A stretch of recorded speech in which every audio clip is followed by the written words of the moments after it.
कहते हैं तुंगभद्रा नदी के तट पर आत्मदेव नामक एक ब्राह्मण रहते थे। भगवान के बहुत बड़े भक्त और सारी सुविधाएं सारे सुख थे उनके पास। भगवान की भक्ति करते, बड़ा घर, धनवान, काम अच्छा, गांव में इतनी इज्जत, सब कुछ था।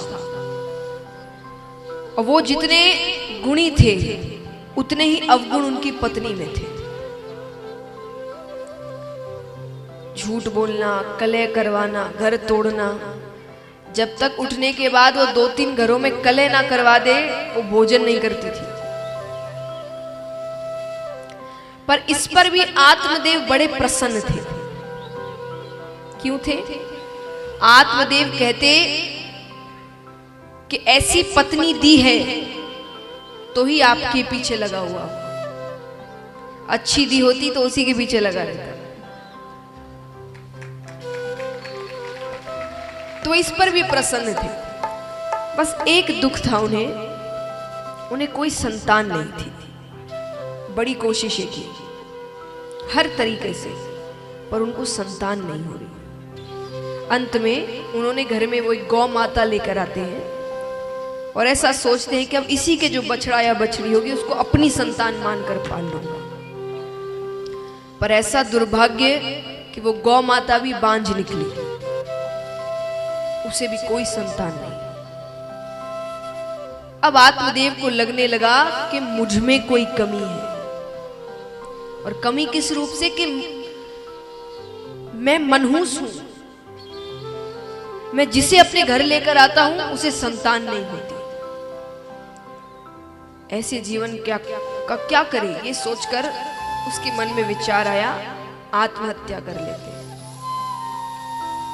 पानी में कूदने ही जाते हैं कि पीछे से एक ऋषि खींच लेते हैं। अरे क्या कर रहे हो? इतनी मुश्किल से मनुष्य जन्म मिलता है, इसको ऐसे ही त्याग दोगे? आत्मदेव कहता है मुझे संतान चाहिए, मुझे संतान नहीं, और संतान के बिना जीवन अधूरा सा लगता है। अरे संतान नहीं होगी तो मेरा पिंडदान कौन करेगा, मेरा कल्याण कैसे होगा? ऋषि ने कहा तो तुम्हारे हिसाब से तो जिस जिसकी संतानें हैं सबका कल्याण हो गया। अरे पिंड मतलब क्या? पिंड माने हम पिंडदान करते हैं मृत्यु के बाद। पिंड मतलब शरीर होता है, शरीर ही है उस व्यक्ति का, उसका दान करते हैं।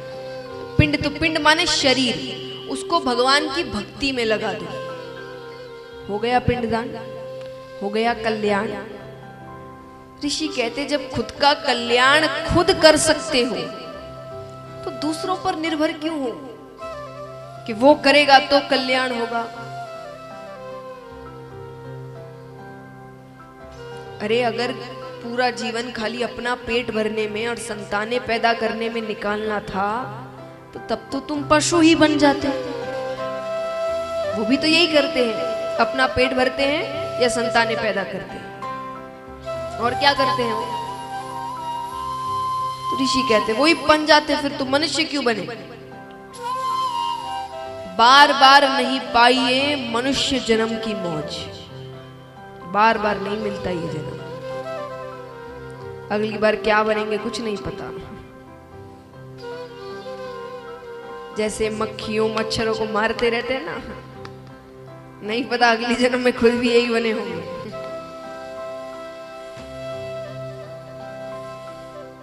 तो मनुष्य जन्म इतनी आसानी से नहीं मिलता, उसको तुम ऐसे ही त्याग दोगे संतान के लिए।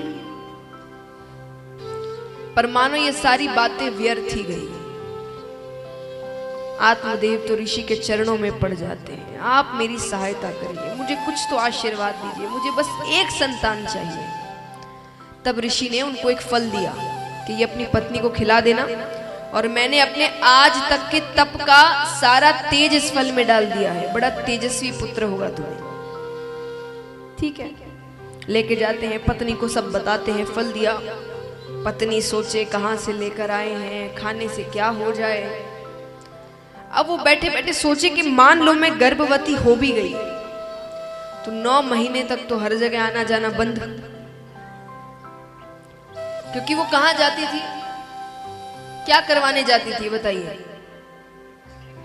झगड़े कराने। अब झगड़े में हाथापाई भी हो जाती है कभी कभी। अब इतनी मुश्किल से तो खुशखबरी आई है, तो पति मना कर देंगे कि भाई अरे चोट लग गई, किसी का गलती से धक्का भी लग गया तो मेरे तो वर्षों की खुशी तुरंत खत्म हो जाएगी। तो पति तो मना कर देंगे कहीं भी जाने के लिए, तो 9 महीने तक तो आना जाना बंद। चलो वो सहन कर लिया, तो 9 महीने बाद जो असहनीय पीड़ा होती है, कहते हैं कि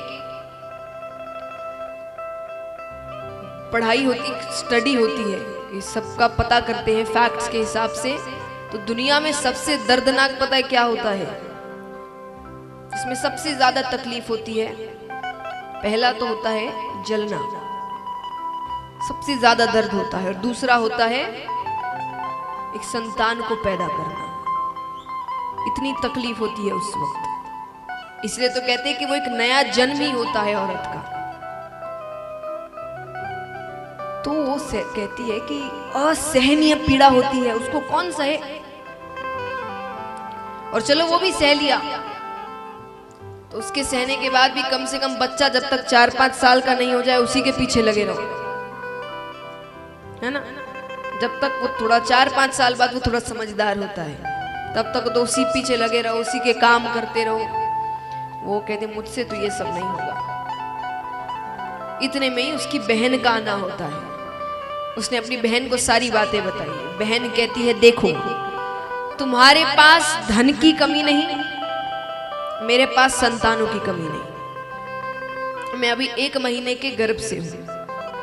तुम अपने पति से कहना कि तुमने फल खा लिया, तुम गर्भवती हो गई, लेकिन संतान तुम अपनी बहन के घर पैदा करोगे, तो मुझे जो बालक होगा वो मैं तुम्हें दे दूंगी, और तुम मुझे इसके बदले बहुत सा धन दे देना। उसने कहा ठीक है, फल का क्या करे? अरे बोले ये बातें कौन सी सच होती है, गौ माता की टोकरी में डाल दो। गौ माता की टोकरी में डालते, गौ माता उस फल को खाती है, गर्भवती हो जाती है। 9 महीने बाद दोनों को बालक होते हैं।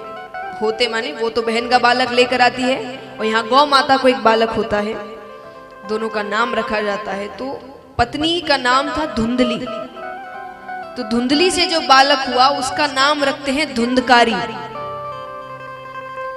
और गौ माता से जो बालक होता है उसका नाम रखते हैं गौकर्ण। क्यों? क्योंकि वो थोड़ा विचित्र बालक हुआ। शरीर मनुष्य का है, कान गाय के हैं, तो इसलिए गौकर्ण, गाय के जैसे कान। दोनों धीरे धीरे बड़े हो रहे हैं। गौकर्ण जी बहुत अच्छे बालक हुए, बहुत सीधे, आज्ञाकारी, सारे अच्छे काम करते, सच बोलते, पढ़ते, खेल कूद करते भी तो बहुत अच्छे से, कोई शैतानी नहीं, कोई बदमाशी नहीं। और वही धुंधकारी सर्व अवगुण संपन्न। नहीं सुना हो तो फिर से सुनाओ। सर्व अवगुण संपन्न, ऐसे कोई अवगुण नहीं है जो उसमें ना हो। झूठ बोलना, चोरी करना, मदिरा पान करना, नशा करना, स्त्रियों के साथ संग करना, वो सारी हरकतें करता। अब जब दोनों की अच्छी खासी उम्र होती है, अब देखिए आज के समय में जब बच्चे अच्छे बड़े हो जाते हैं तो बाहर पढ़ने चले जाते हैं। जब कि हाँ ये अपना ध्यान अब खुद रख सकते हैं, बाहर पढ़ने चले जाते हैं, पढ़ने नहीं तो बाहर काम करने चले जाते हैं। तो बाहर जाते हो तो कहाँ रहते हो? हॉस्टल है, पीजी है, एक तरीके का हॉस्टल ही माना जाता है कि बाहर माता पिता के बिना रह रहे, अपने काम खुद कर रहे हैं। ये सिर्फ नाम बदलते हैं, आपको पता है सारी चीजें पुरानी हैं।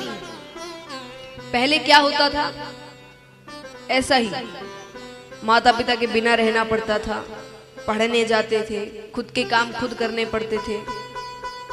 बताइए, गुरुकुल, पहले गुरुकुल जाते थे, आजकल हॉस्टल, बोर्डिंग स्कूल ये सब जाते हैं। तो सिर्फ नाम बदले हैं, ये सब पुरानी चीजें हैं। पढ़ाई बदली है, पहले वेद उपनिषद पढ़ाए जाते थे, अब आजकल की जो पढ़ाई है वो पढ़ाई जाती है। तो अच्छे बड़े हो गए तो गौकर्ण जी कहते हैं कि पिताजी मेरा तो गुरुकुल जाने का समय हो रहा है, अब कितने वर्षों बाद आऊंगा पता नहीं, पढ़ाई पूरी करके। और देखिए पहले जैसे पढ़ने के बाद आपके लिए दो रास्ते निकलते हैं, या तो वैराग्य या गृहस्थ, है ना। या तो आप वैराग्य लेते हैं कि शादी विवाह नहीं करेंगे, और या तो आप गृहस्थ का पालन करते हैं। तो उस समय पहले गृहस्थ के पालन करने वाले भी जीवन भर गृहस्थ का पालन नहीं करते थे। कब तक करते थे? जब तक उनके बच्चे समझदार नहीं हो जाते। बच्चे समझदार होने के बाद वो अपना भला बुरा देख सकते हैं, फिर वो लोग वन चले जाते थे और उसके बाद तप करते थे, भगवान का नाम जप करते थे, कुटिया में रहते थे, यानी संसार परिवार से दूर। तो गौकर्ण जी ने कहा कि मेरा तो समय हो रहा है और मेरी नजर में अब आपको भी गृहस्थ त्याग देना चाहिए, काफी समय हो गया है। पिता ने भी गृहस्थ त्याग दिया, वो वन की ओर चले गए। अब घर में केवल धुंधकारी और उसकी माता। एक बार नशा करने के लिए धन चाहिए था। अब जब नशा करता है ना व्यक्ति, वो होश में नहीं रहता। अब उसको धन चाहिए, उसको धन मिल नहीं रहा। माता से जाकर धन मांगा, माता ने कहा घर में 1 रुपया नहीं है। उसको इतना क्रोध आया कि उसने क्रोध में आकर अपनी माता को मार डाला।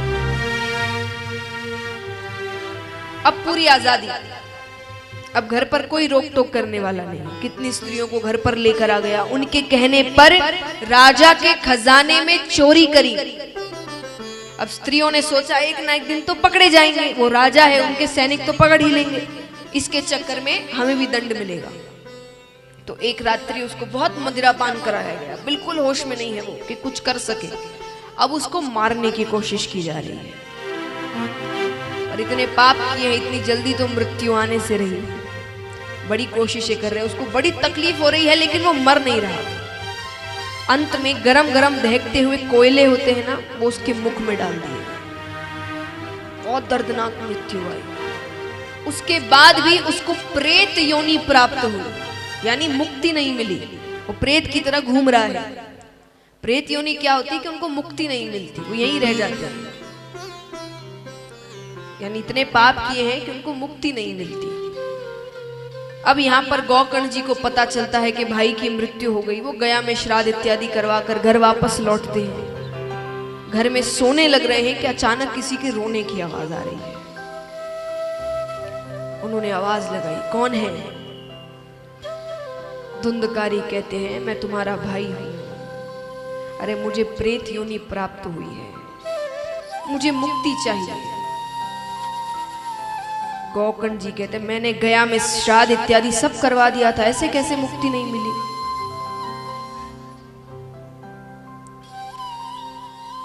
धुंधकारी कहते हैं कि गया श्राद्ध शतेनापि मुक्तिर में न भविष्यति, कि गया में एक बार क्या तुम मेरा 100 बार भी श्राद्ध करा दोगे तो मुझे मुक्ति नहीं मिलने वाली। मैंने इतने पाप किए हैं, अब तुम कुछ करो मेरे लिए। गौकर्ण जी कहते हैं, अभी तो जाओ, मैं सुबह बताता हूं। ठीक है। सुबह सुबह वो सूर्योदय होने से पहले उठ जाया करते थे। सूर्य नारायण भगवान आते हैं, वो उन्हें रोकते हैं। देखिए, एक त्रिकाल संध्या होती है। त्रिकाल संध्या यानी 3 बार पूजा। कब कब? सुबह, शाम को और रात में सोने से पहले। और पूजा यानी नियम अनुसार कोई श्लोक या पाठ इत्यादि। वो सिर्फ ऐसा नहीं कि अगरबत्ती लेके वो पूजा नहीं, यानी कोई एक पाठ या एक माला, कोई भी नियम के अनुसार। ये आपका नियम है, ये तो आपको करना ही है। तो 3 बार जो पूजा होती है 3 बार करते हैं, तो उनकी बात देवता बहुत जल्दी सुनते हैं। देवता इत्यादि है ना, हर चीज के लिए देवता बनाए गए, सूर्य देवता, पवन देवता, तो वो देवता बड़ी जल्दी सुनते हैं जो त्रिकाल संध्या करते हैं। तो गौकर्ण जी त्रिकाल संध्या करते थे, इसलिए सूर्य नारायण भगवान तुरंत रुकते हैं। क्या चाहिए?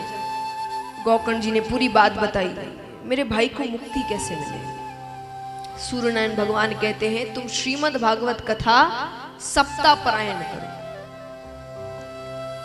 ठीक है, कथा आरंभ होने लगती है। अब देखिए, उस समय टेलीविजन, न्यूज़पेपर, रेडियो इत्यादि तो थे नहीं, तो विज्ञापन कैसे हो?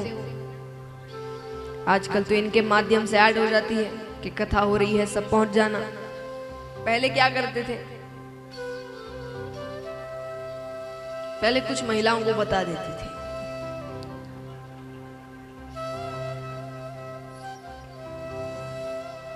नहीं, मजाक है।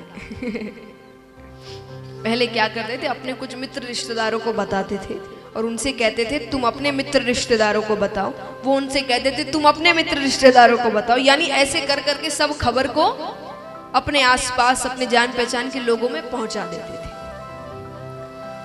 तो इसी प्रकार कथा के बारे में सबको बताया गया। कई लोग कथा सुनने आते हैं।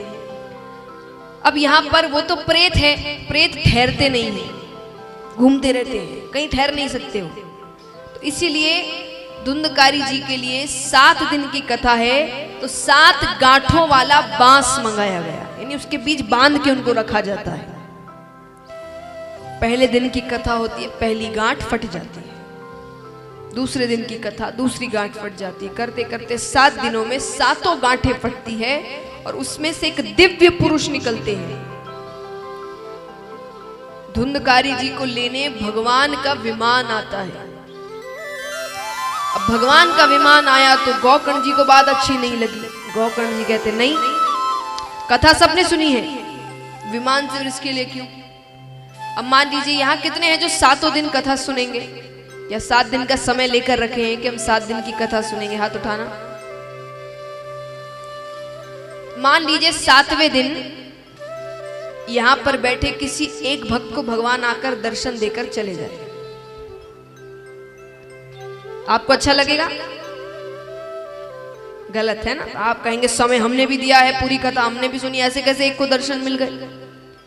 तो वही हाल वहां हुआ।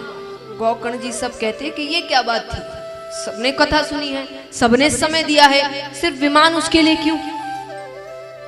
तब भगवान की जो पार्षद आए थे वो कहते हैं केवल सुनने से कल्याण नहीं होता, श्रवण चिंतन मनन।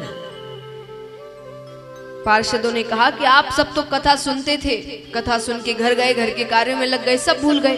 अब वो तो कहीं जा नहीं सकता, वो तो गांठों से बंधा है, अब वो बैठे बैठे क्या करे?